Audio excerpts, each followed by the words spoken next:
Look, let me put it this way. I have heard people, politicians, claiming to be defenders of women's rights.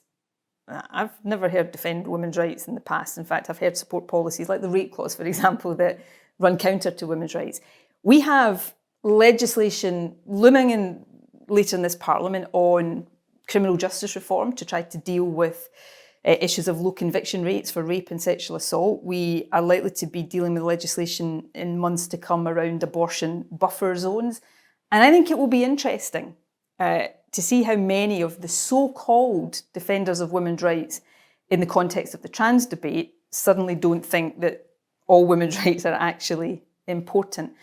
And there are some people that I think have decided to use women's rights as a sort of cloak of acceptability to cover what is transphobia. Now, again, that's not everybody who opposes this bill. I want to be very clear about that.